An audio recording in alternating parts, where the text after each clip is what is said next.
Ladies and gentlemen, boys and girls, and everything in between, my name's Brian. Welcome to the KotoKai Workbench number 172.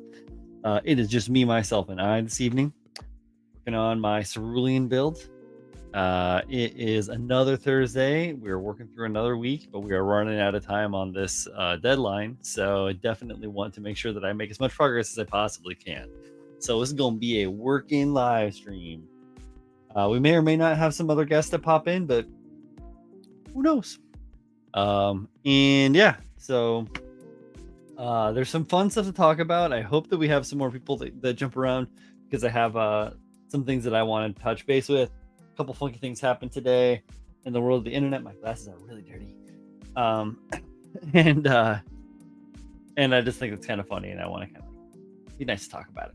But that being said, I'm wearing this rad shirt that I got at Comic-Con. Julio and I went last Saturday.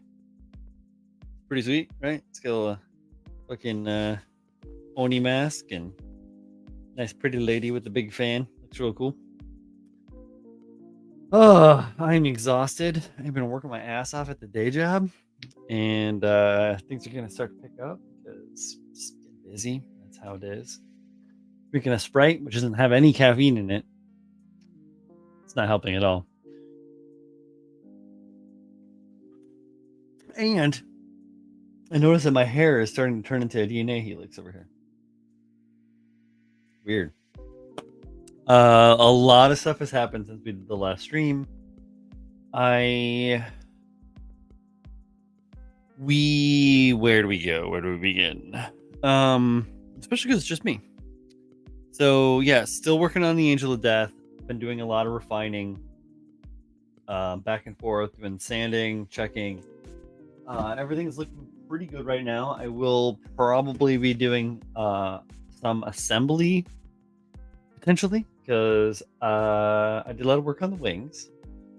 As you guys may know, the wings started out as a sculpture that I made in 2018, sculpted left and right wings based on the design of the African vulture wings, sculpted in monster clay on an aluminum slab that I built boxes around a foam core and cast those babies in silicone so I can make them over and over again. And gigantic molds that I had out last week.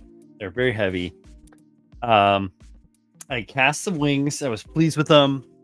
A couple of them were a little heavy, so I wanted to try and cast some that were lighter. And in doing so, I did end up with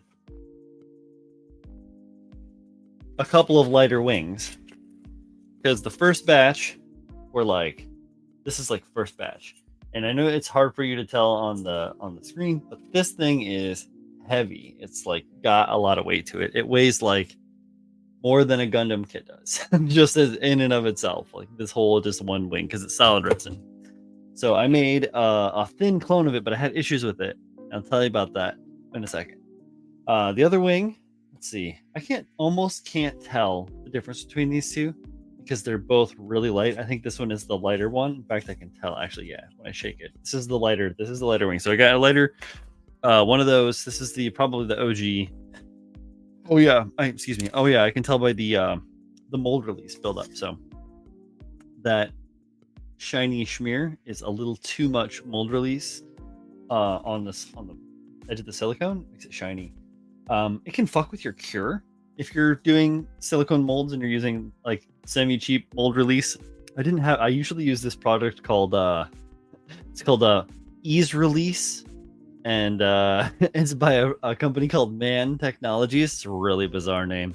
If you're inclined to childish thought and dick jokes, that works really good. That is like the best aerosol mold release spray, in my opinion. What I got and have been using, what I just had on hand, is good old Smooth On Universal mold release. This stuff works, but hence the shiny. You have to watch how much you put on because it will grease up. The Man Technology stuff, the Ease Release, does not build up like that. It's not the same. So that being said, the thinner cast that I got, I totally fucked one up. I didn't pour the resin in right, and I created an air pocket, and the mold was too squished because I was trying to make them thinner. The thing with them is when I made them, they were, they're these gigantic vertical molds, and as the silicone was being poured in, the sides of the foam core that made the mold started kind of bow a little bit, kind of belly out, especially on one of them, and it made for some distortion in the mold, right? So that being said, the sculpts were also pretty thick because I was just trying to sculpt clay, the monster clay, and get it to stand up so that I could do the right thing. And the way you would get a thinner, positive out of it, like, thinner wing out of that mold, is to slightly compress those silicone walls a little bit in and crush the interior void of the mold to make it a skinnier thing. So in doing that, I created like a dam essentially, and it created an air pocket. I lost a bunch of feathers. It was like, it's like this, but like minus all of this right in here. So that was a wash. Then the next one I did, this one, thinner, right? You can see that it's very, very thin for the wings, pretty dang thin. But I lost a whole entire feather. Same thing. It was pinched. You can kind of see here, if you look at it, there's a little bit of a swirly dirly do, because it was just kind of like there was some bullshit. Just created an air pocket in there, and that's just something that I'm going to have to deal with. So that's okay. I'm not too worried about that. I'm not 100% sure I'm going to be able to use 4 wings for the sculpture or the finished piece anyway. I need to say hi. Everyone is saying hi in the chat. It's so good to see everybody being friendly. Of course, Manny's out there being super duper friendly. We have Michael Valdez on the other side of the planet. Good morning. How are you doing? Lorenz, how you doing out there? Orange Sprite? No, that is a sun-kissed orange, my guy. Manny, McDeo, William Wimes, got Ty Furious. What's up? Rick, how you doing? But it's great. We need to bring back, once Z gets back into a regular lifestyle, if he can find a regular lifestyle, some Mai Tais with Z and Guy. Hey, Jewy, what's up? How you doing? Welcome to the show, everyone. Glad to see everyone saying hello. So, did those castings this weekend because I wanted to get lighter, because I wanted, they need to be lighter. I did a bunch of work. I probably put between 4 and 6 hours into the refining of the wing forms. As you can see here, these are pretty raw, right? You can see there's some tool marks on them. They don't look terrible, but it just kind of looks like a rough sculpture. It doesn't look refined at all. All these little smoogies. There's a bunch of like fingerprints and stuff in there. You can probably steal my identity or something. Just kidding. But what I ended up doing to them, just pull this off the base, maybe pull the base part of the base with it, is refining like this. Now I can't remember if I showed you guys any of this work or not, but that's all done with my David Union D550. There's the one on the other side. I'm like kind of artfully trying to hide the body, but there you go. You can see all the detail that I carved into it, all the voids, because it's like it's like death essentially. And here is the bust with the horns and the wings. So the wings still a little bit heavy, like it's lighter than the other Zaku winged Zaku that I did, but there's still a lot of meat like right in here. These parts are still real thick. So I am going to go in this weekend again. They're just pinned. I can take these off of here. I'm gonna have to. Oh, hey Thomas Stetton, what's up? Welcome. So I'll be taking these off, getting out the Dremel again. Well, the wife's at work during the day, and then just again refining, taking more bulk off. To take the bulk off, I just used this rotary with super duper coarse grit on it, on this like drum sander. And then the rest of the detail was literally put in with just like the tiniest little Dremel head. All that fletching, all done. Like a tattoo artist. Fun stuff in a way. Very time consuming. But it's gonna look good. The wings are super sturdy. That was probably the biggest concern, is that the wings wouldn't have been secured the wings on the Angel of Death are super duper heavy, like really, really heavy. When I did the refining on those, I didn't have my fancy Dremel like I've got now. It's over there. I had a like battery powered kind of rechargeable battery Dremel brand Dremel, and you could run that shit for like maybe 40 minutes at best, and then it would die, and then you would have to charge it for like 3 hours. It sucked. Hey kitty cat, what's up? Let's see. Manny has a question. We have a question. Have I ever made the Buzz Axe from Borderlands? Yes. Yes, I have. That was one of the first prop replicas I made, was Krieg's. You can see there's the Psycho mask there. That's from my buddy Amir, who lives in like Tel Aviv. I should have checked in with him to make sure that he is safe. But yeah, I have absolutely made that. I have one actually finished, painted, and in storage. It was in possession of a friend of mine. He had purchased it, and then it kind of like sat around. It got damaged, and then he decided that it didn't really fit with his decor, and so he gave it back to me, which is nice. Yeah, I can probably dig up a photo of that and share it real quick. Let's see. Thomas Stan says, before I decide to make the RG Epion, my first RG, is there anything in particular that I need to be aware of when building an RG? They are very small. This is the first thing that I'm going to say. Your son is going as a psycho this Halloween. Ooh, fun. Ooh, I picked my light. Ooh, that's fun. Trying to remember. I have molds. I have the silicone molds, but I don't have jackets for them right now. I need to do fiberglass. That was the first. So for the Buzz Axe that I made, I did a couple of different versions. I have one version, Manny, that is made out of aluminum, steel, and oak. It is dangerous, very dangerous. So that one that I made out of like actual metals and stuff, that one is what I used to cast initially. I made an initial mold out of like far too much heavy duty rubber. It wasn't silicone, it was like urethane rubber, like the stuff you make like rubber bands or like skateboard wheels out of, basically. And it worked, but it was just like, dude, hey, I had to learn somehow. Okay, so I made molds of that, and then I sold a few of those kits. Like I put those together as kits, the Borderlands Buzz Axe kits as raws, and I sold them not super expensive. I mean, it was like worth my time, but it wasn't super expensive.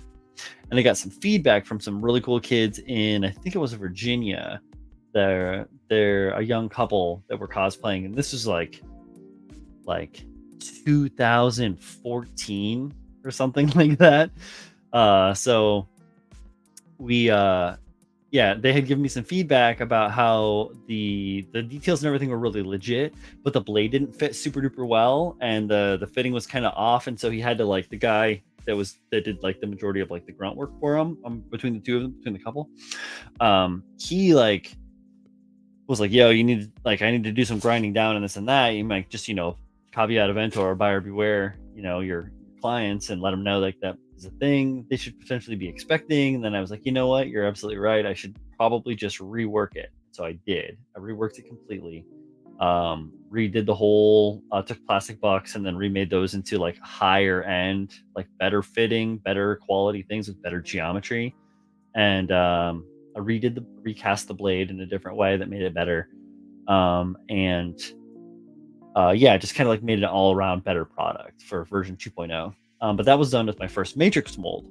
So matrix mold is a very, very fancy, complicated way to make a very, very accurate, very thin silicone mold.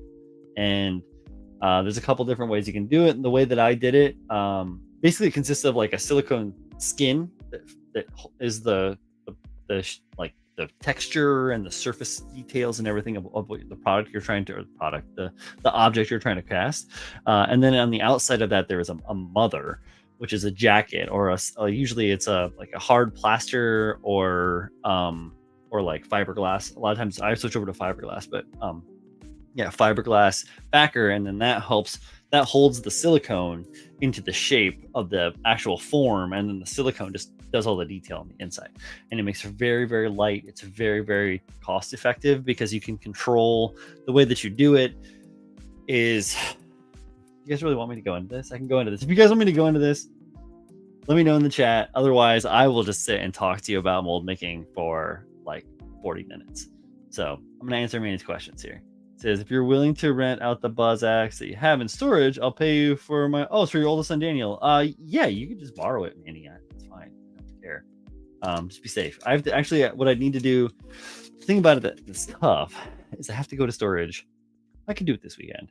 Go to storage, and I'd have to get it because it's in the back of storage in a box.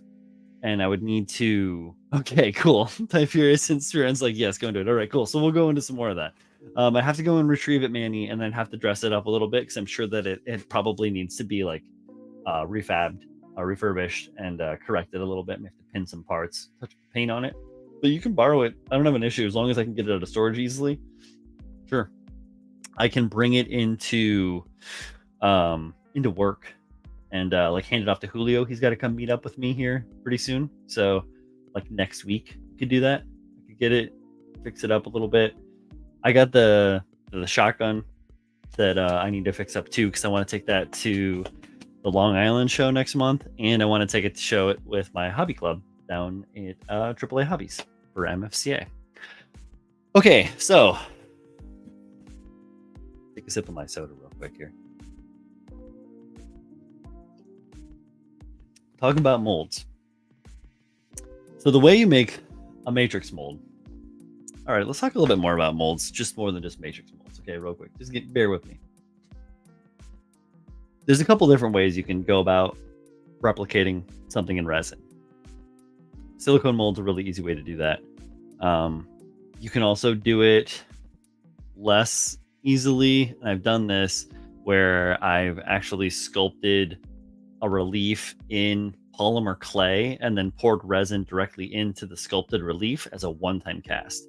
And then that's just a one and done. And you end up with, you know, a buck, a blank, something. This was a filigree detail that I was doing. So I was making a prop, like a large halberd for a Soul Calibur character. It's called, the weapon was called the Scarlet Thunder, I believe it was. And it was pretty cool. It had like a gigantic blade on the end of it and this cool handle and all this stuff. And I made all these things, all these elements, but it ended up not coming through. But the cool thing about this, and I'm really going off the rails, but the cool thing about this particular weapon, and I found parts of it the other day, which is what's in my mind, is that the blade that I made, I did the sculpt out of poplar, just like a nice big wooden blade, right? And so I cast that in silicone, and then actually it was rubber. It was that same urethane rubber because it didn't matter. And so big cast, and when I made the keys for that, so basically you have two parts in the mold and one part has to have something to lock into the other part to hold it in. I made they had like a little bit of a lip on the end of it. So when they stuck together, it was like boop, really like locked in. So all of the key components like all stuck together. Like on my big molds back here, they don't have keys because they were just done as a big block, and I cut it out with a knife. Super complicated to do that. Okay. Anyway, so these blades that I made, because I wanted her to be able to like take it to a cosplay and have fun with it and stuff. It was such a big blade that if you were to just cast it in like a what's like a flexible foam, which they make, it's called Foam It or Flex Foam It from Smooth On. So yeah, you would get a blade that was just like blah, blah, blah, blah, blah, blah.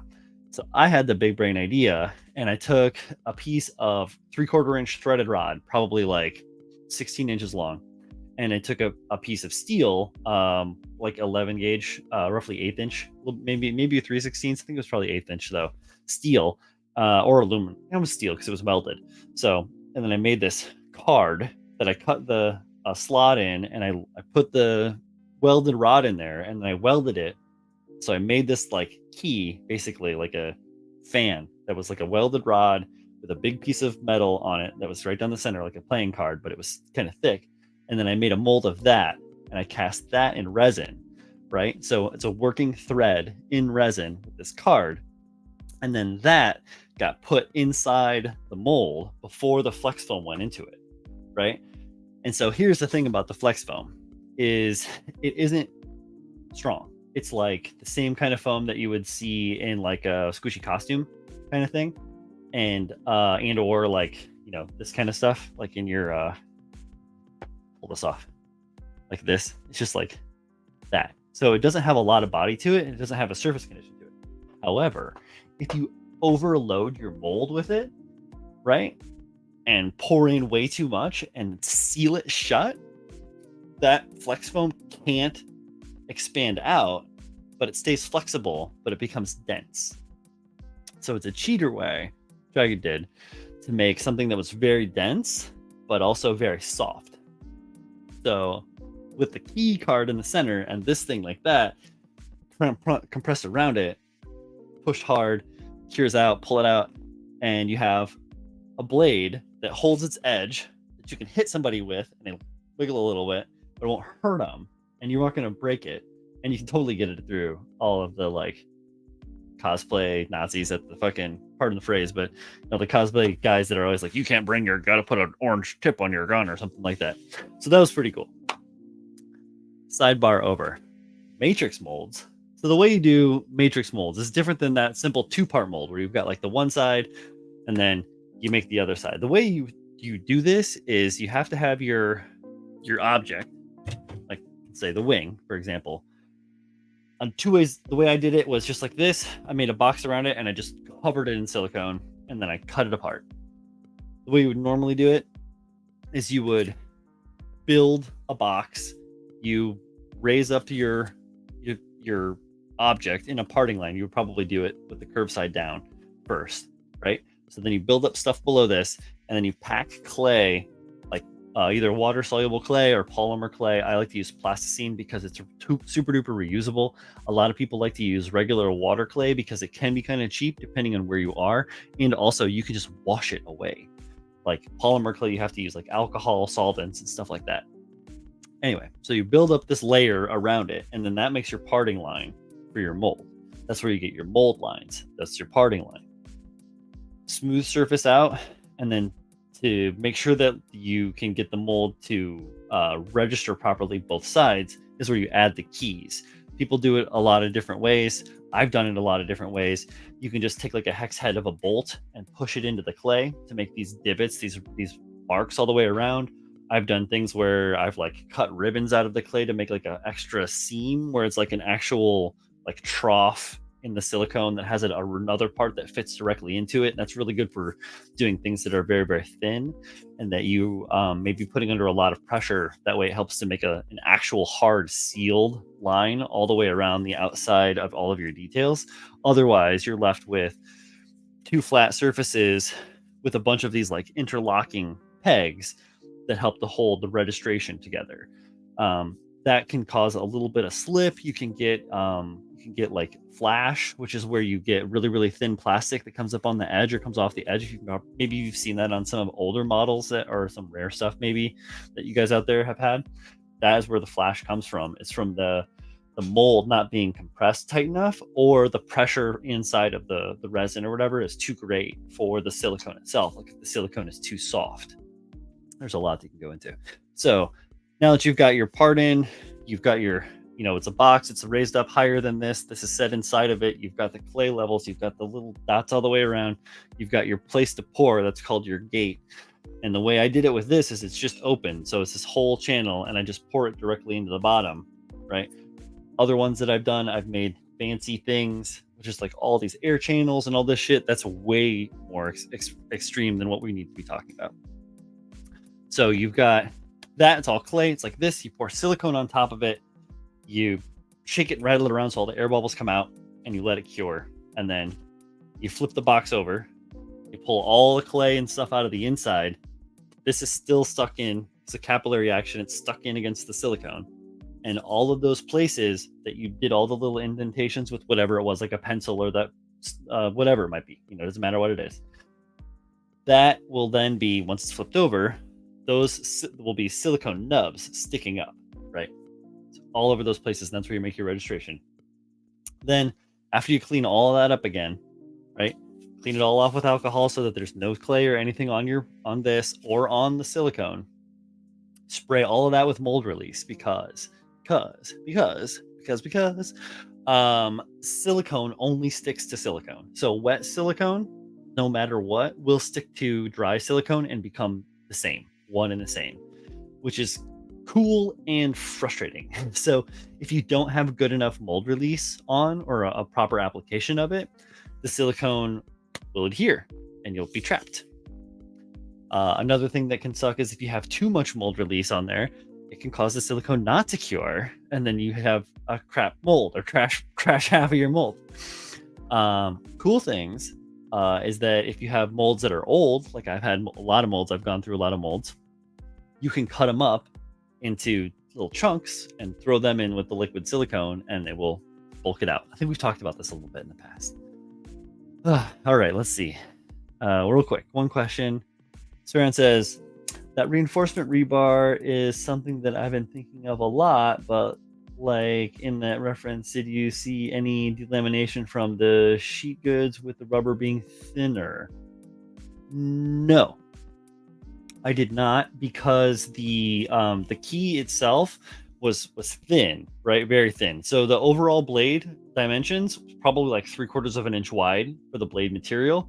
But that card was only like 11 gauge. It was like 1/8 of an inch. So, excuse me. So there was more than enough, and it was far enough inside the vessel. Like I could do a little, have more paper around. It's basically like, I'll do a drawing.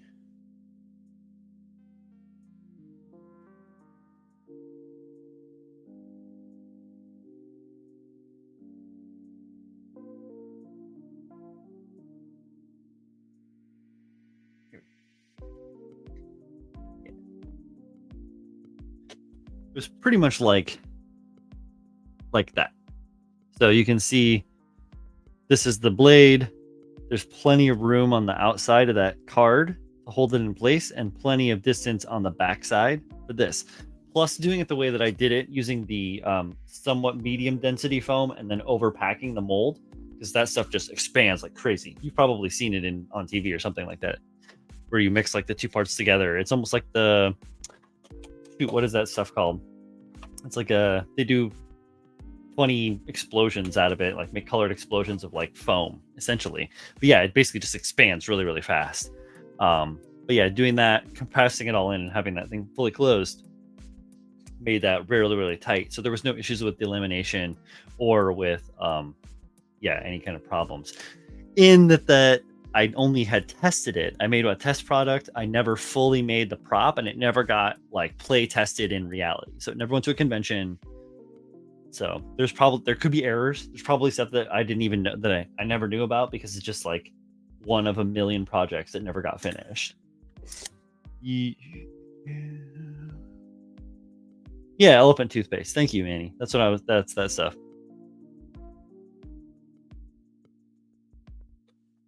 It's not as fast as Mentos and Coke, though. Okay. So we briefly went over, kind of overviewed two-part molds.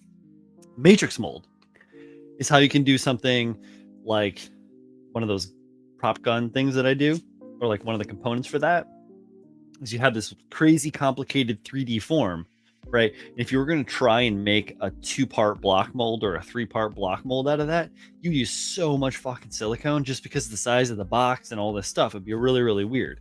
So the way that you get around that is you have your form, you build up that parting line in the center, like I was talking about, but you do it a little differently. The way that I used to do it, like I think I probably saw some stuff online, used to be on the prop forums a lot. I used to also just gotta do a lot of research, but take a piece of wood or something. I used to use MDF a lot because it was just available to me.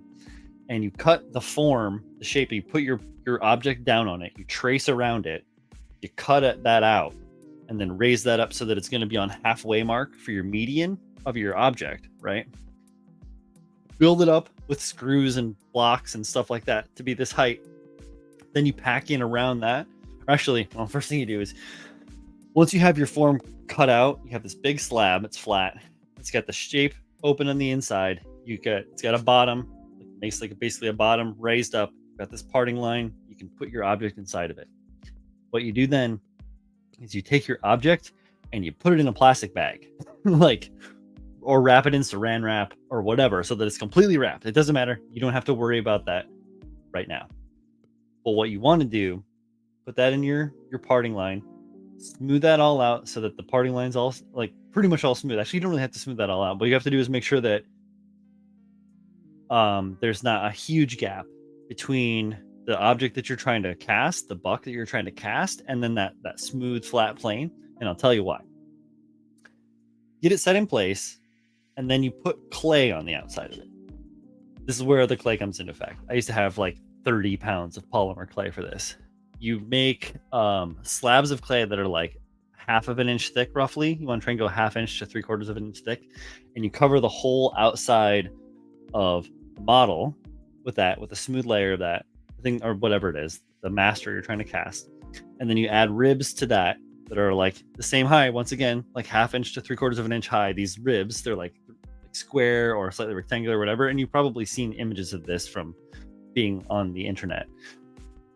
You lay these things down, or if you watch any of the Monster Maker things on Sci-Fi, they do like the costume shows and stuff.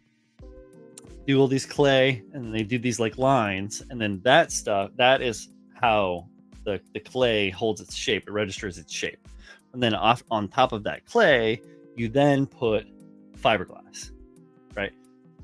You have to, like, another thing you have to add that I didn't say, you have to add in like what I used to use is I have like somewhere, even in my storage now, I have a box full of like toilet paper tubes and cardboard tubes and paper towel tubes and just various different ones from various different elements of, like, you know, industrial use. And you take those, and that's where you make your pour part for the pour hole through the fiberglass. So those get stuck in the clay. Fiberglass goes around that, goes up around the tubes. You then take that thing, flip it over, clay it again, right? Clay the weird shaped fiberglass thing with all the clay in it again, and the sculpture. Then you put clay on that again on top, make the ribs again. And another thing that I didn't mention is that in that parting line surface, on the first time when you're adding the initial clay and you're doing the ribs to make the inner structure, you're going to want to add keys. I did like not rectangular, I did like trapezoidal, so they were angled on both sides and flat on top, just blocks. And I would screw those in around, and what it does is it makes the fiberglass edge do this like key shape, right? Then when the fiberglass cured, flip it over, pad it up on boxes or something like that, because it's going to have tubes sticking down. Add clay to it again. Add a mold release to that, because you don't want the fiberglass to stick to the fiberglass. Fiberglass that again, right? And what you end up with is this funky looking, beanie looking thing with this like weird zigzaggy like registration line. And it's full of clay and your buck, and it's heavy as holy heck. Okay, cool. So now what the hell do you do with this? Now you pull, that's what I'm saying, it's very complicated. Now you pull the two, so you pull the two fiberglass parts apart. Take the clay out of one side of it, right? Say we're going to go for the bottom side, not the pour side. We'll do the bottom side of the object in our fake object. Ribs with sauce. Let's see. Wood. Okay. Oh man, look at this. What's going on, guys? What? Oh man. Oh, Pabs and Jeff came in the room and it got weird. Okay. So now you've got these two clamshells with a bunch of clay and an object you're trying to mold inside of it. Take it in half, separate it in half, upside down, pull all the clay off of the one side of it, smooth out that's where you want that smooth parting line that I mentioned earlier. I was getting ahead of myself. Then you smooth down that clay and then make that parting line again. And then in that layer of clay that's got, like, you know, it's about yay wide, about 3/4 inch, 1/2 inch wide. That's where you can make your little your little keys, like little extra elements for that silicone to like tie together. Do that whole thing around again. Like I said, you put down your, actually you have to have tubes on both sides. Sorry. You put your after you have that flat, then you put your fiberglass back down and it locks into place because it is a mirror of the other side. But what you're left with is all of that void where the clay used to be between your object, which is no longer in the plastic. I didn't say that. Yeah, so your object out of the plastic, clayed up, keyed up, mold released, slap the top down, and then you can pour silicone in that big pour spout, or those two big pour spouts, depending on the size of the object. It might be 3, it might be 8. Who knows how big you're using. But then you pour the silicone into that, and what it does is it puts a perfectly shaped from what your clay was. It fills that void up with silicone. You drill little holes in the fiberglass for the silicone to push the air out. And then once the silicone starts to weep out that hole, you have a little bit of clay and you stick it right on that hole. So you a bunch of holes all over, stick it all on there, because once the silicone's cured, it doesn't matter. The fiberglass isn't going to be damaged by that. Do it on that side, flip it over, rinse and repeat. Pull all the fucking clay off, clean it all up again, mold release it, fiberglass back down. Now, what we usually do is we usually drill holes through to just like run a bolt. Like usually what I would use is like a wider head, like a sidewalk bolt, like a 5/16 sidewalk bolt. Nobody probably knows what that is. It's like a really, really wide flat head. Or you can use like 1/4-20 flange, like flange heads, something like that, something with like a washer, or you got to use washers, and then wing nuts. So you can just do it by hand and just like use a wing nut, close them all up, pour the silicone in, and then once you have your silicone all done the second time around, then you can pull it all apart again, pull your buck out, throw it in the trash. Just kidding, you save your masters. And what you're left with is what's called a matrix mold. And you have a very, very like a 1/2 inch to, slightly thicker where the ribs are, layer of perfect, silicone that sits in that fiberglass frame that is much easier to handle. You can clamp it into a rotocasting machine. I built a rotocasting machine several years ago. Yeah, a lot of cool stuff. So that's basically an overview of making matrix molds. It's like very abridged, and there's a lot of stuff that you encounter, like hands-on stuff. And using fiberglass is weird. Like when you're doing fiberglass, like there's several different ways you can do it. The stuff that I used was aqua glass, so it's non-toxic. It's not like fiberglass resin, like polyester resin or epoxy resin or anything like that a lot of people will use for doing fiberglassing. It uses, do I have it here? It uses this. I can't believe I actually have this on hand. This is it, aqua resin, baby. You basically use, there's this, and then there's a powder that you mix together, and that's what the resin is. And it's just like an acrylic glue of sorts, and then that powder just gets like really crazy hard once you put it all together. And then you can use this for your first layer. So when you're doing a fiberglassing on an object, you want to add a layer, like a smooth layer on top of it. It's kind of like the print coat on silicone, which should be like a soft silicone, but what you're looking for is like a really solid layer of resin, because once you start to put down fiberglass itself, the fiberglass inherently is a cloth, and so it's going to have texture to it.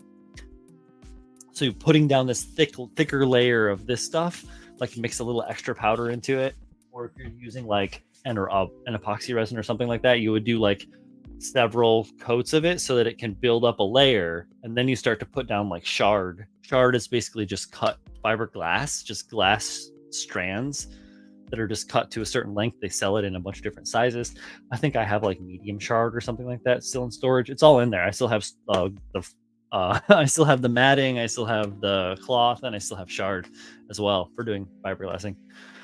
But yeah, so yeah, then you lay down that layer, then you can wet it again, start adding shards, sprinkle that all on top of it, and then you can wet that down again, and then start putting strips or layers of fiberglass itself down on top of that, matting it in, pushing it all in and stuff. So yeah, epoxies are what a lot of people use for it. I don't really have like a huge shop space for myself to use. I have like, I'm inside my house right now. A lot of stuff I do was like around my pets, like my dog was with me all the time and whatever. And so if I'm dealing with like that stuff, I try to do things that are going to be low toxic, non-toxic. So it's also why I paint with acrylics most of the time, because it's like really not super duper invasive, as long as I keep my fans going and I spray in my airbrush booth. But yeah, epoxies are good, but they're like so caustic, you know, like especially when you get into doing like big resin like things, it's just like noxious. I'd love to make surfboards, but dude, I'd have to have a whole extra shop somewhere. Let's see. Hi Furious. Is Miami still stream? I don't even know. So, I don't know if you guys heard about this today, but I'm sure you may have. The new Bandai game that was out, it's like I don't fucking know what it's called. The new mobile game that they had. There was like a leak and they dumped all the 3D files somehow or unlocked. And so, yeah, I got hit up early this morning like, yo, did you see this? There's a thing like a guy on Twitter who has said that the files were dropped and they could be 3D printed, and people started 3D printing them, like basically the kits out of the Gundam game.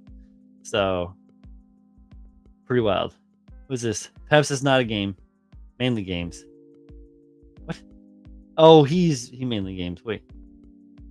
Gundam meet Metaverse. Thank you. The Gundam Metaverse. That's what it was. Not a game, but from the Gundam Metaverse. Right, because you can like, it's like an avatar thing. I don't know, man. That's not my steez. However, I do think that was kind of interesting that they dropped the ball and let that shit out. Apparently they're not full kits though. They're just like, you know, a majority of the stuff. Nice, Jeff says cool. 1/6 metaverse heads.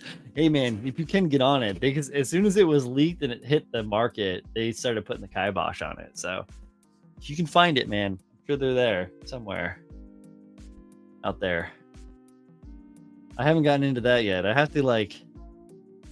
would have to get injured to the point where I couldn't work on kits to be able to like get back into 3D designing enough. That was the last time I really got into 3D designing, was when I broke my ankle on a motorcycle. And I couldn't skate and I couldn't do anything, so I was laid up and I couldn't really work at work except for doing 3D design. So I started doing 3D design work. Got into getting to know SolidWorks, so that was pretty cool. I do kind of miss it a little bit, like drawing and doing the technical end of things, but at the same time, it's kind of fun to just make like winged weird things too, instead of that. Cool. If anybody has any questions about any mold making, sorry to spit, about mold making or casting and stuff like that, like I can rap some more about it. But I need to do a check. I want to do a visual check on this guy and see the parts together.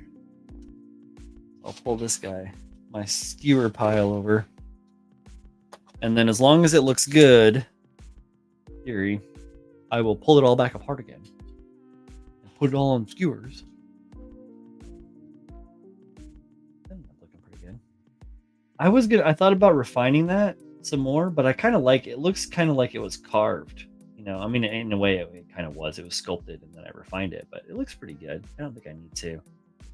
I mean, it is just like the regular pauldron. I just put epoxy sculpt on it. Did a little art. I arted on it.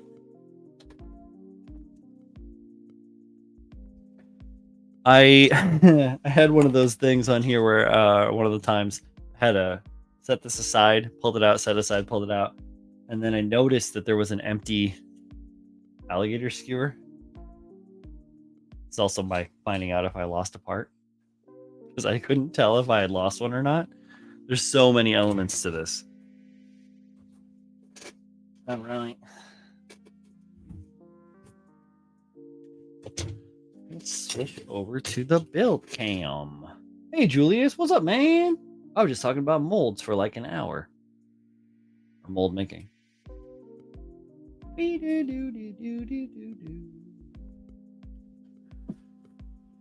Right, here we go. I got my little extra bin. I got empty skewers. Jar for skewers. Jar for skewers. Wings for Marie. Oh, that's my mother. It's also a song by The Perfect Circle. Alright, I think I'll just keep that. Nah, I'm not gonna. Where is the foam? That's not it. Oh, we'll use the orange foam. You can use the orange foam. Beware your eyes. Okay. It's Brat. It's Brat foam. Oh, what a Julio. I was just talking about you and how you probably working on your shit too.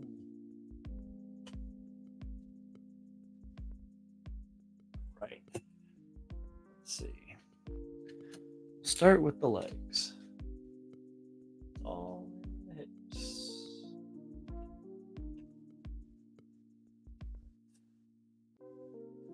One, two, legs here before you. That's right. I went to the spin doctors.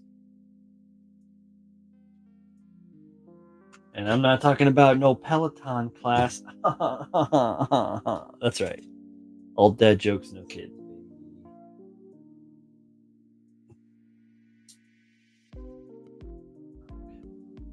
It's my new hip armor that I have made.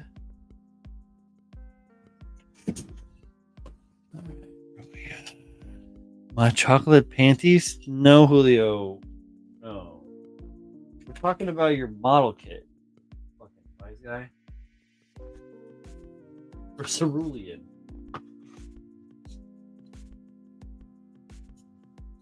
You know, cerulean.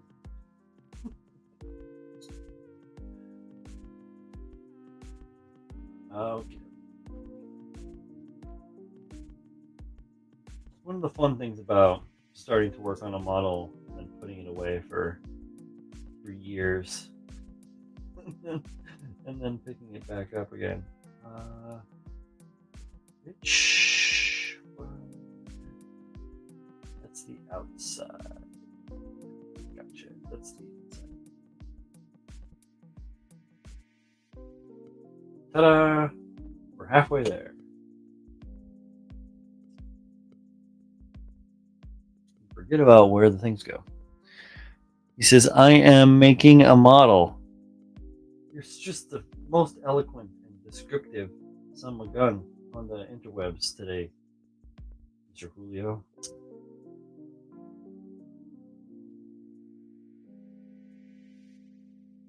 What did I do to deserve such a participant in my chat?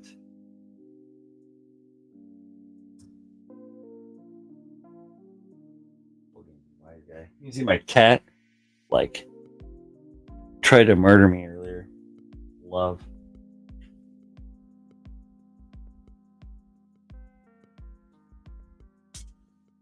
All right. So you can see springy dingy here. That's one that I made. I made that connector too out of a piece of styrene rod because I needed a way for the spring to go in, and it didn't rock with the OG. So there's that. It actually that looks a lot like a foot on there, but it's just the cover, the shoe cover. And that might seem weird at first until you look at the actual model. And then you can see that, oh yeah, it actually has like the same thing going on without the modification. It has like this element here literally sits like directly on top of and covers the foot when the foot is in its original location, which is like a good half-inch taller or about half-inch higher up. Anyway, did I have to put that in first? Oh no, it goes this way. Okay. I should have put that on before I put the. Oh no, that'll work. Okay. You can see I didn't have to really do anything to that lower leg, but everything else that's black has been reworked like so many times over. Julio, why don't you jump on the live stream? We've got the link, and then you can show us the model that you're working on. How about that?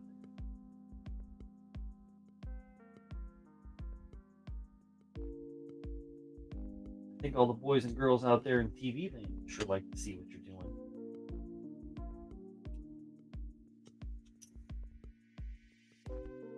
The second one always goes together so much faster than the first one.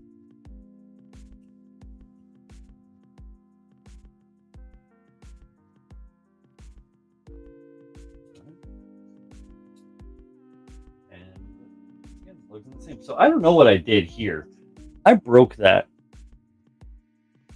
somehow. And it wasn't just like, it was smashed. Like I had to glue shards of plastic back together to rebuild it to the state. I don't know what the hell I did to it. I fucked it up.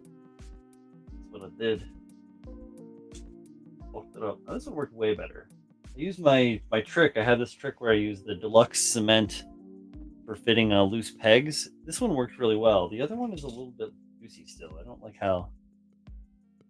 So that one's gonna have to get touched up again.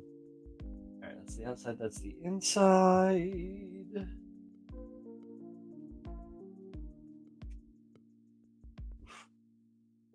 Worry about these worry about these hip joints.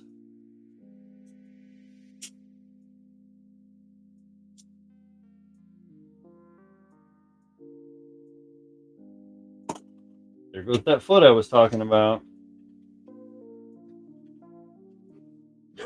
Don't break it. Okay. When you put the legs on it, which you're not going to be able to see because it's way too close to the thing. There we go. When you put the legs on it, the wings don't seem quite as big. Am I sitting backwards and using the tank as a table? Making a model while you're... Oh, Julio. Oh. No, he's not. He's just being Julio.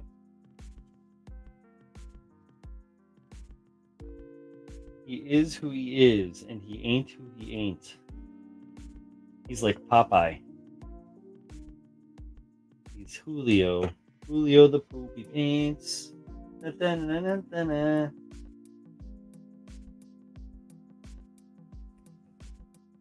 He's strong to the finish when he eats his spinach because it keeps him regular.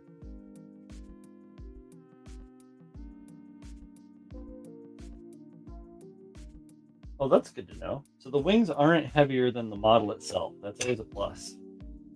This is my favorite kind of stand. This is the stand, the 3 stand, I think? No. I've got 2 of them from Galactic at KotoKai. This one, Action Base 5. This guy. This is like my favorite stand for working on stuff. It's they're great for shows because they are really good. They pose well. Get everybody happy. I gotta make it taller. Make it taller. Because this guy is bigger. Dang it, I guess that fucking foot again. Tell you guys.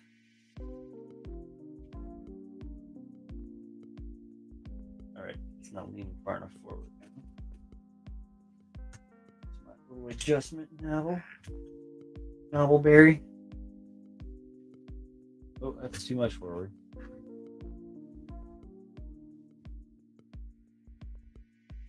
Well, it's gonna have to do.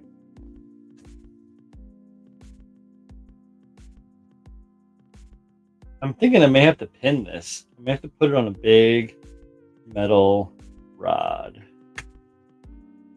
because I don't think it will stay in the pose I want it to.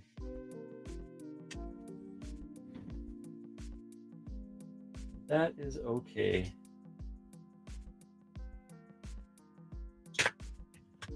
I'm gonna have to fix that. That's really frustrating. This will not stay in there. No. Succotash. Alright, that's back.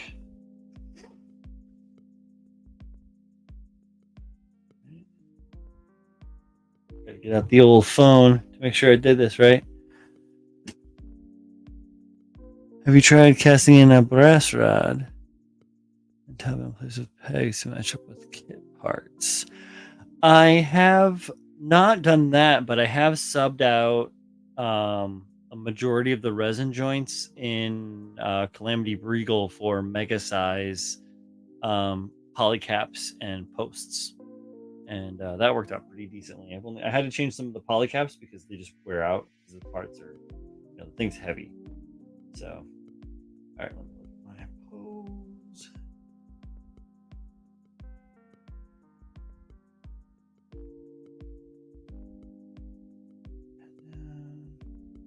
Yeah, this is gonna be just way too heavy. Even though the wings are a little bit light, there's not enough.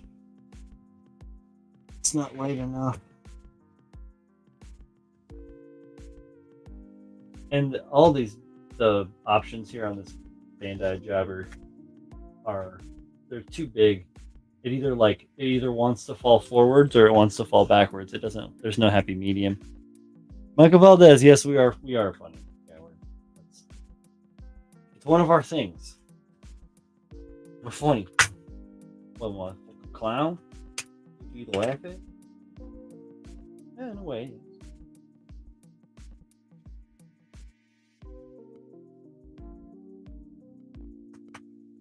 All right, about that. That's a little bit better. Legs are all the way forward for some fucking dumb reason.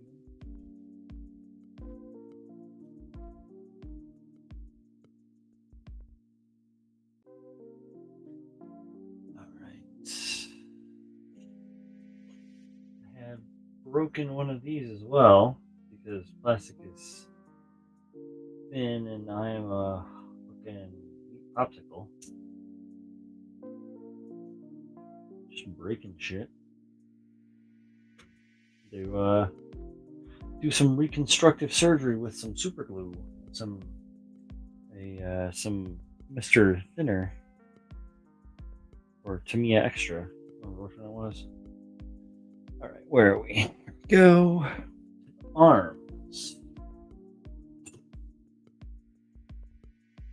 Well, arm details have turned out pretty good. Let's go back.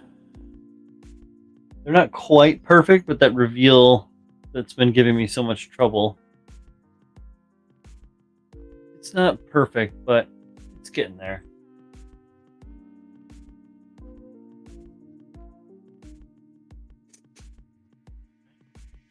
Shoulder 1, shoulder 2.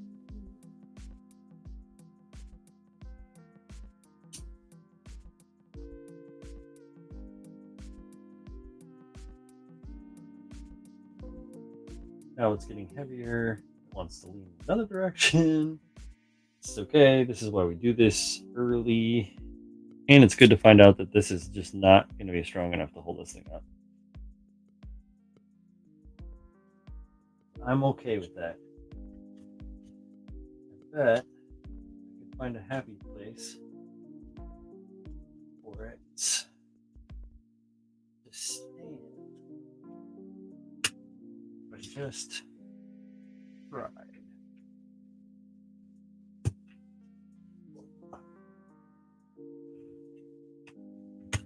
My only complaint about these stands a little bit, they do hold their shit really well. That's a thing to complain about.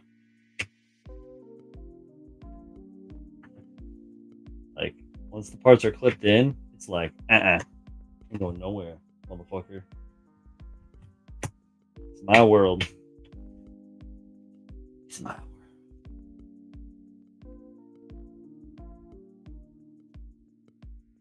Nice. Heel.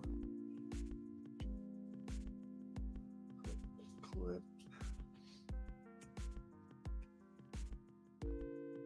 Like this.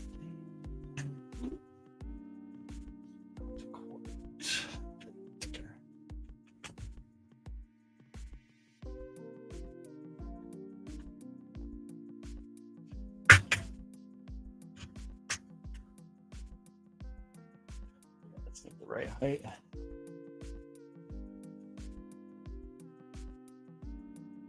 That's not gonna do it.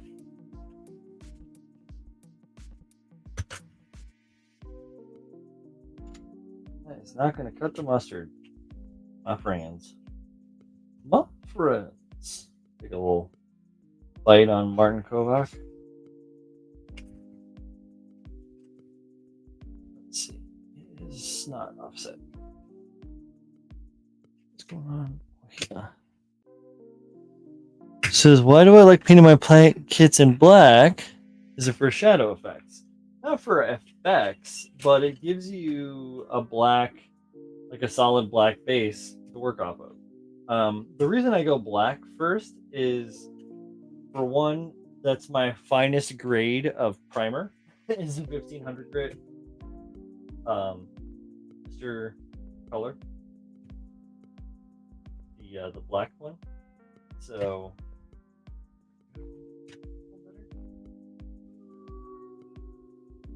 no, it's just so heavy. For this one little peg. This is the only fucker. It won't hold and then it won't let go. It's one of those things. This is what it's trying to hold up everything on. Is this little thing. It's trying to hold up all of this model. It's impossible. So we're not going to fight with that anymore because it is not worth it. Not at all. Cool.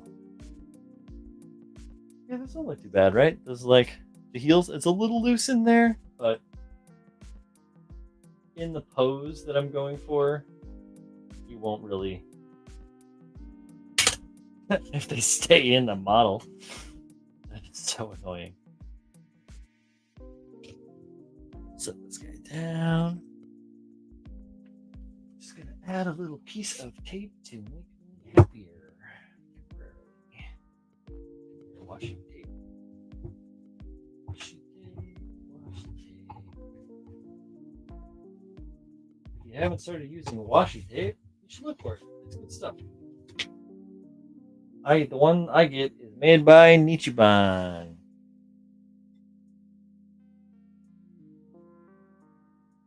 Is it right there? Nichiban. This stuff is pretty good. I gave a roll of it to the Julio. Okay, so the reason I sorry, back to basing things in black. The reason I base things in black is because then I can add my favorite white acrylic to it and build it up into a really wonderful pre-shade. So I guess, yeah, it does do a shading effect in a way, but it's reverse. So I'm not like, instead of doing a post shade to get my panel shading or my my variations in there, I do a pre-shading. So everything goes black first, and then I add my lighter tones. I don't know if I go this way. And then it allows me to bring it up to the right kind of vibrancy that I really want to see. Here we go. A little bit of washi in there. It's not Kozo, but it's tape. A little washi tape.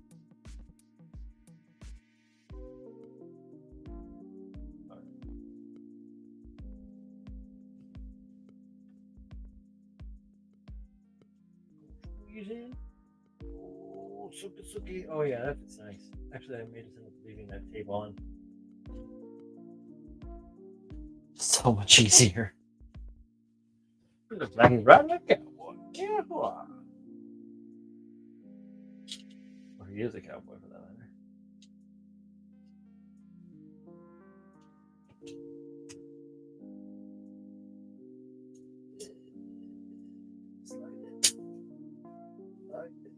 Fantastic. All right.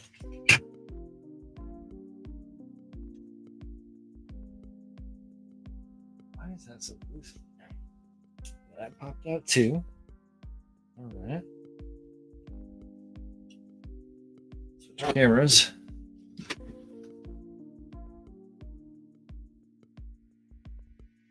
Oh yeah, absolutely. Always down to share why I'm doing what I'm doing.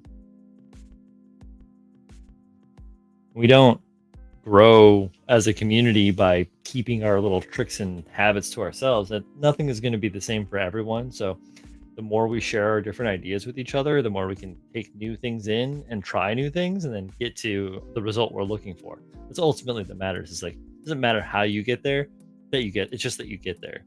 And that's really what we're looking for. Is like everybody getting there, fucking having the best time that they can, making the shit that they want to make, getting other people excited to make cool shit. All right, so no hands. No hands, but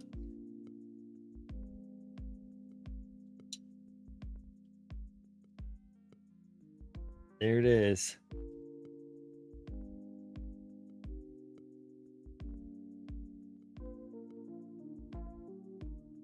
Not too bad. It'll be all right.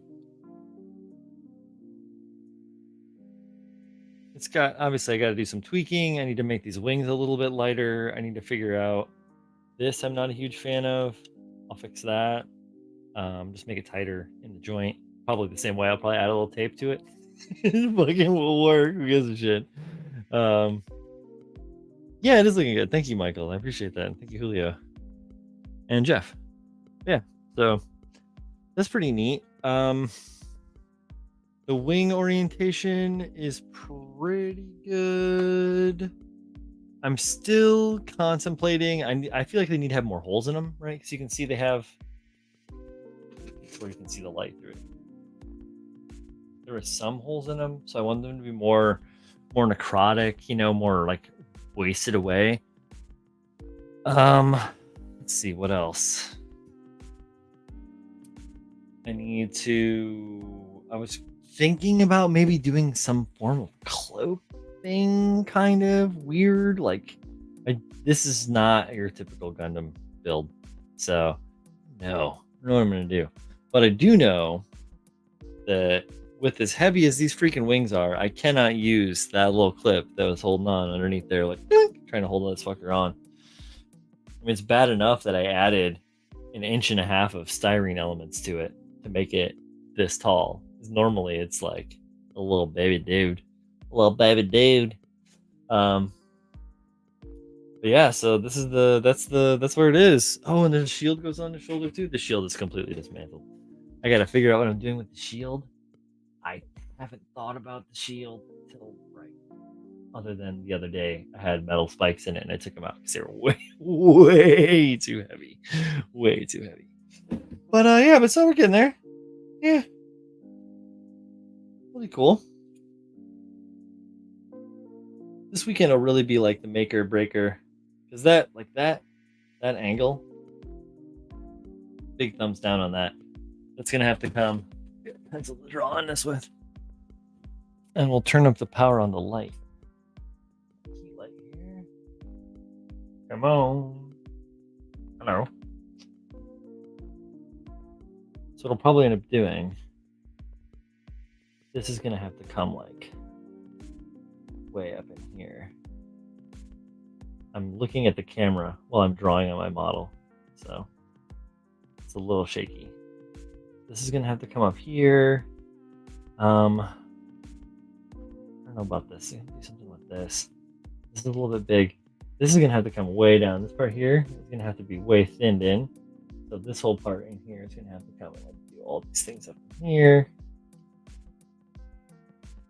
Yeah. And then I'll have to do the same on the other because the other side is just as strong of an angle.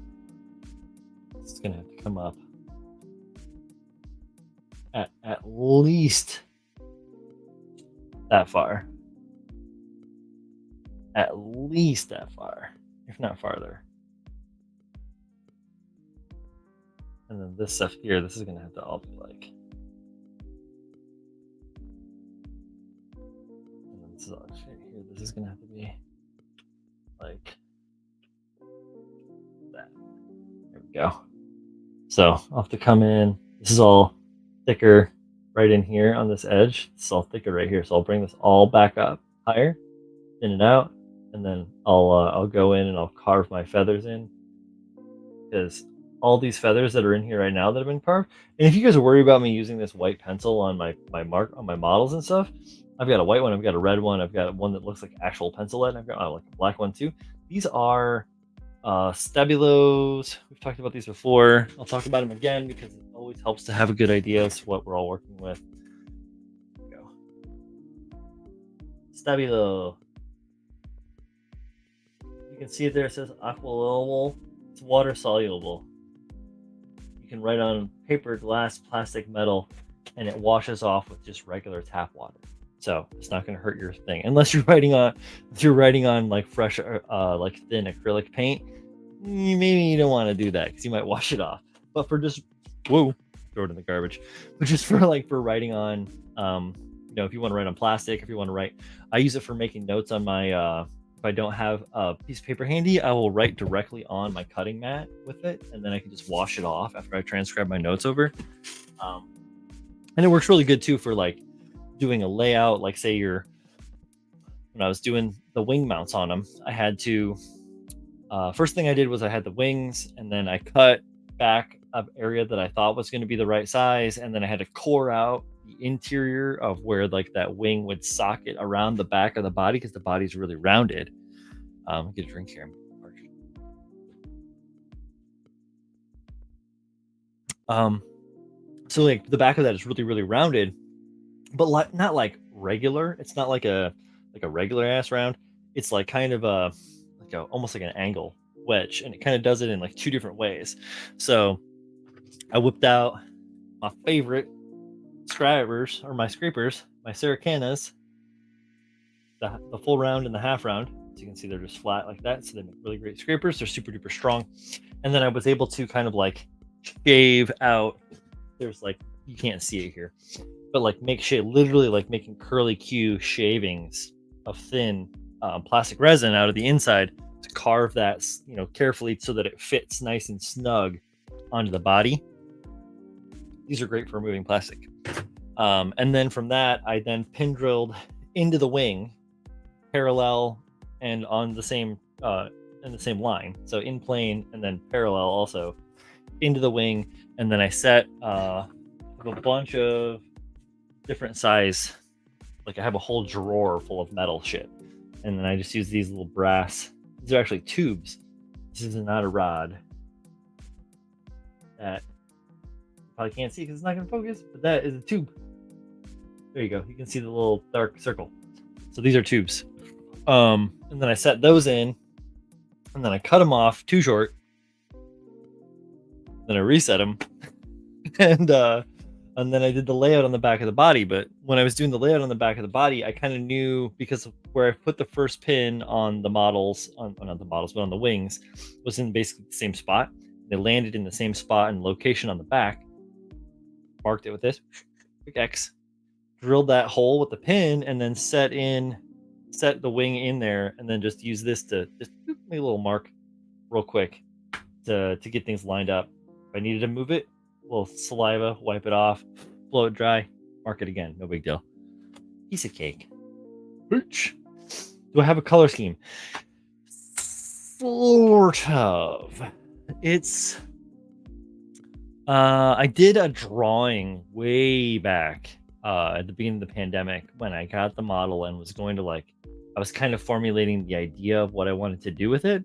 If you were familiar with the Gunner Zaku, it is like ridiculously it looks like red velvet cake red. It is very bright.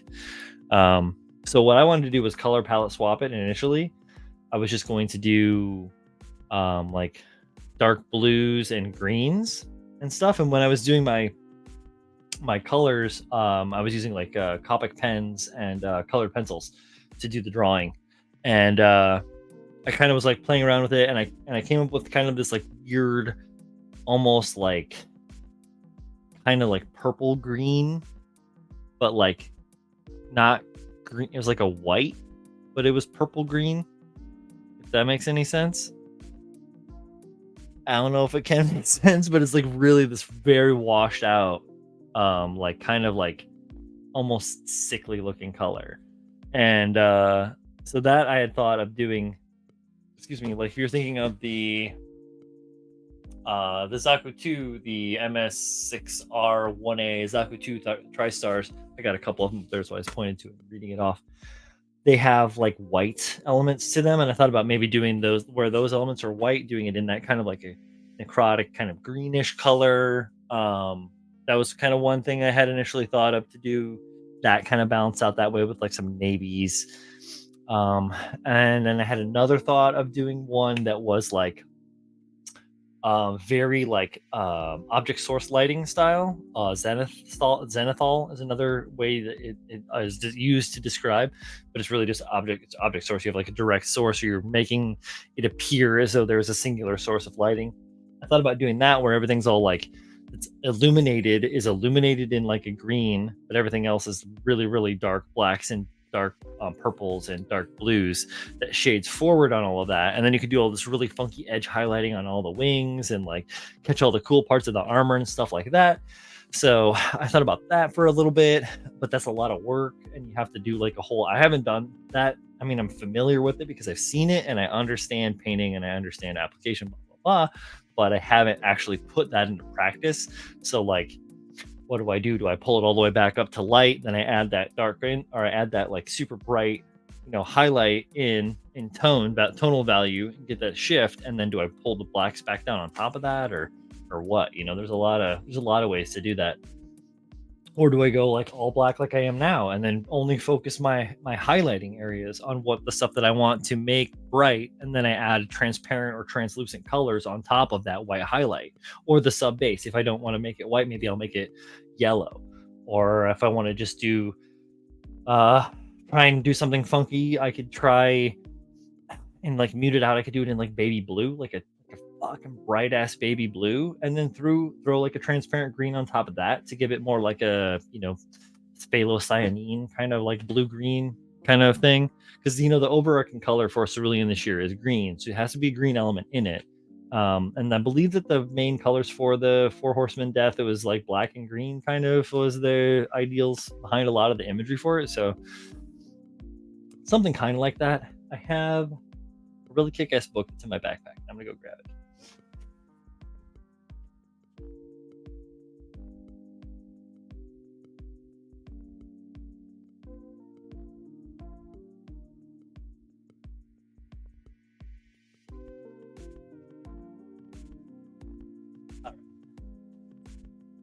This is the book that I'm talking about by Katsuya Terada. It's called, oh look, she's right in the center of the ring light. Dragon Girl and Monkey King. Wifey gave this to me several years ago, asked for it. I don't know if it's still in print or not. I've been really lucky to get a lot of books that are now out of print. But this guy, if you go and follow this artist, this guy's fucking amazing. He does like really, really big drawings and stuff a lot of times. He'll do like live stuff. Not exactly like Kim Jong-il would do, our rest in peace, but like in that similar kind of vein. They were like contemporaries in a way. But what this book has in it is, time to switch the camera, is it has a bunch of really awesome color relations, and the artwork in it is, all right, we're gonna move our friend.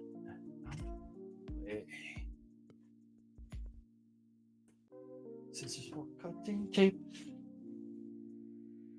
Excuse me, big guy. These are great. You guys don't have any of these? The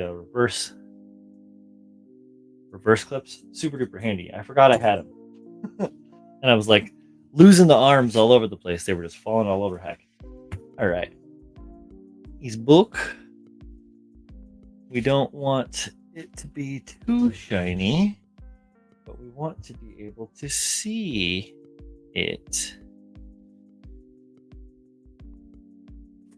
And I throw on extra lights in here to help, potentially. Okay.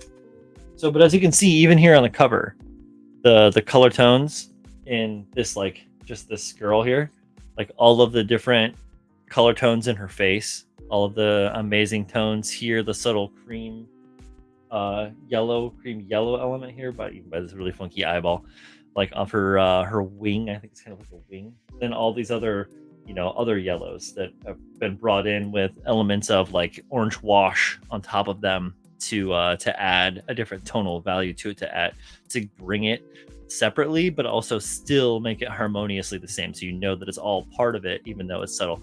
Pabs does a lot of this. He'll do some like subtle color shifting. So he'll do like like a gray, but instead of a gray, or two grays, he'll do like three grays. So it'll be like a light gray, dark gray, and like a middle gray. Looks like Wukong Black Myth. Oh, you mean just the Monkey King? That's just Monkey King. That's why you say that, Julio, because that's the Monkey King they're talking about. This guy. But in here, once again, you've got all these beautiful, bright, warm colors in all the hair, and then in the face itself, it just looks. You look at it, and you're like, oh, it's gray, but it's not actually gray. There's like lavender and blue tones in between the shading, and the highlight is actually not white. The highlight is actually kind of a pink color. You can't really tell because of the way that all of the colors are interacting with each other. It like messes with your eyes. That's why color theory is important to research and practice. But yeah, so I'll go through a book like this and look at all of the amazing color harmonies that the artist has going on. And it doesn't necessarily have to be this book. Like, here's a fun, like, look at the crazy blues and then that beautiful pop of orange on there, but that blue isn't just like a blue ass blue. It's like a kind of like got an aqua element to it. And like on this area, like on her chest area here, there's like some rosy lighting elements that have been kind of like brought up to add a little bit of warmth and a little bit of like humanity to her otherwise super mechanical form. Then carbon copies. It's good to do more than one color study too. Here's a great one for green. This cool imagery, all of the different green elements. It's like a brown, gray, green here, and then it's like a super limey yellow, and this next to it to add a little bit of depth and color. It has like a little bit of Kelly green elements to it, where this on the top is very, very bold with that like Kelly green and this hunter green kind of like shadow added in here. Now you can do cool stuff like that with your models, playing with the colors, and look like they took information from this artist. They may have taken inspiration, or he may have even worked with them. A lot of times artists will get contracted to do fun stuff. But yeah, this is a cool book. If you guys can get a chance to take a look at it. Here's one that's fun. It's got like wings, kind of like mine. Just like more figurative and expressive. Gotta make sure I don't go to any of his lewd pictures so that I don't get in trouble. Sharing lewd art. Catman. Here we go. Yeah, but you get the idea of why I look at this, why I look at this work, and what you can kind of draw from it. Like, you don't have to go for the whole thing and be like, well, I need to do, these 3 different or 4 different reds, and like I do a pink and then some of this other stuff over here and all that. Like, no, you don't necessarily need to take all of that away from it. You can even just think about doing, even focusing on relationships between even just a portion of the imagery. So like, Pabs did a suit, keep referencing Pabs. He did a suit that was red and white, very much, in the vein of kind of like this color combo. And here, if you took this like hyper focused area and picked out, the different colors and then use that. I like that this looks gray on my computer screen, but this is like blue as fuck to the vision. And this over here looks pink, but it's actually purple. And that's just the way light works and screens. Yeah, so I have this book riding around with me, even though I haven't cracked it yet, on the train rides in my commute, so that I can try and brainstorm that stuff. To it's on. To try and brainstorm, color ideas, and that's where a lot of that stuff comes from. I'll do book references. I'll do right here. Like for the bust for the OMC bust that I'm working on, casually. It's like I spent so much time trying to get it somewhere, and then I just like backed off. I went for 2 different color schemes, and I just wrote them down. One is white, crimson, blue, and gold, and the other one is blue, cream, white, and orange, right? There you go. So you can see that. But white, crimson, blue, and gold, I put I want to say like descriptors next to them. So the white, I wanted the white to be I wanted it to be like a soft white, but I also wanted it to be kind of like a blood stained white, if that makes any sense. So like the level of white, I don't want it to be like, white ass white or like blue white. I want it to be like a warm white, or like a, like if anyone out there plays Elden Ring, I played a lot of Elden Ring. Bare, the white mask, is dressed as like a surgeon of sorts, and very bloodstained, very much like that. The crimson, I wanted the crimson color in this like theory, this color grouping that I put up, to be a very luscious crimson, a very fluid, wet looking crimson, be very rich and very visceral, and not just like a flat crimson, just like a crimson like a fire hydrant or some shit. And then the blue, I wanted the blue to be a very like a pure, very rich, resounding blue, like the ring of a bell, but also very cooling at the same time. Where you have this like luscious, fluid crimson and this warm, like kind of palpable white. Have a very like cool but pure blue, and then the gold obviously would be like just vibrant and like punctuating, like piercing gold, very shiny, very reflective, to add that kind of like pop in there. Taking into the other one, the blue on this one would be like a rich and a deep blue, so more of like that navy or the phthalocyanine blue.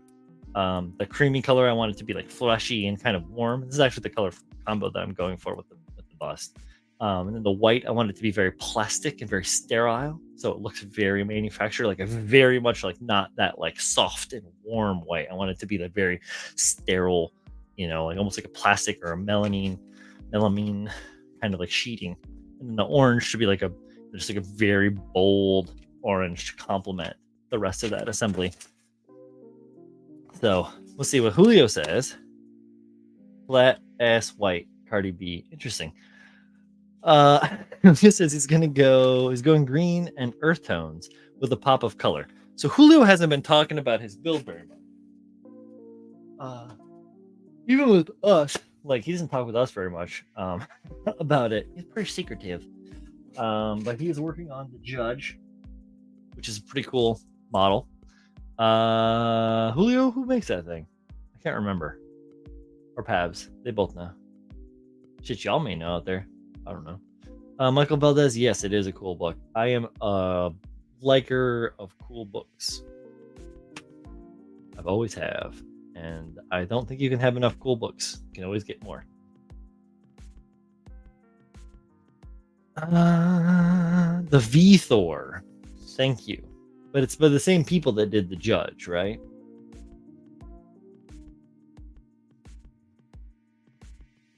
I don't know the name of the company. I can Google it real quick. I'm on the internet.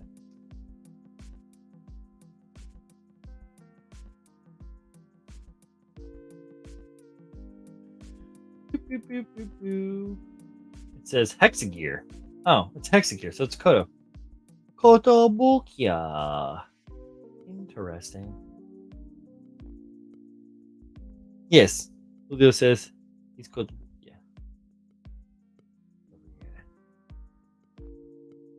Okay. Hebe. Oh.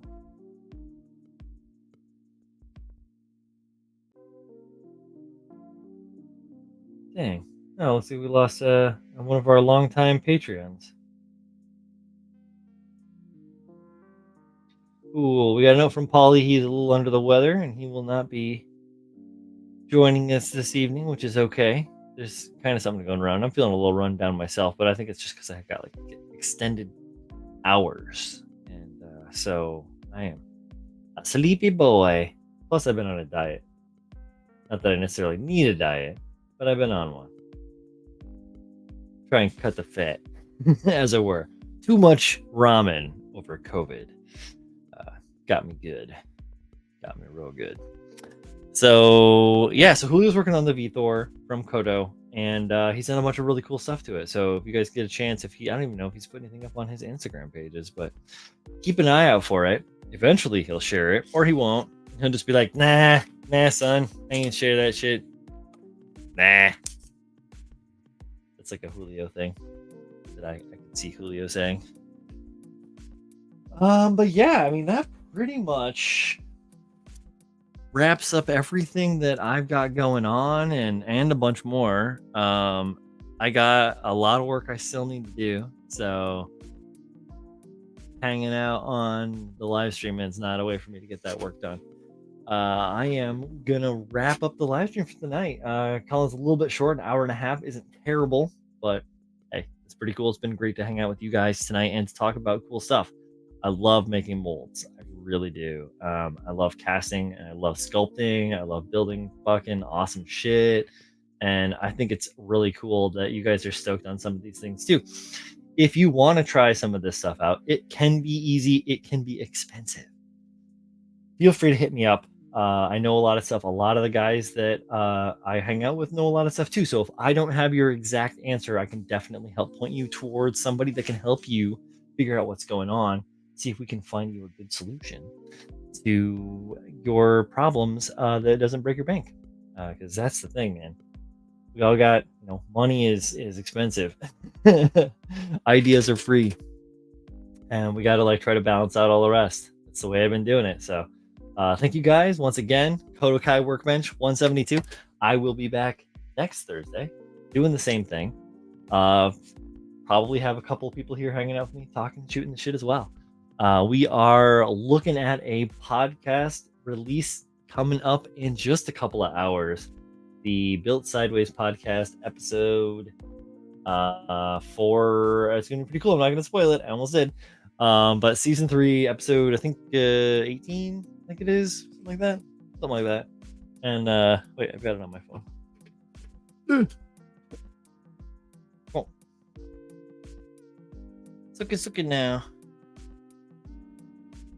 It is. Why is it not here? Oh, that's why. Oh my god. Season 3, episode 21. Did I say 13? Season 3, episode 21. There it is. Oh, Chris said it just now too. Thank you, Chris. and yeah, so feel free to check that out. Tell your friends about it. Tell your friends about this show. Like, share, subscribe. Hit the notification bell to get updates, because I don't always post the notification on my social media saying that I'm going to be live streaming, even though I'm going to be here, barring catastrophe. So that being said, be safe. Think positive thoughts. Try and share the good in the world, and build something that gets you excited. See you guys next time.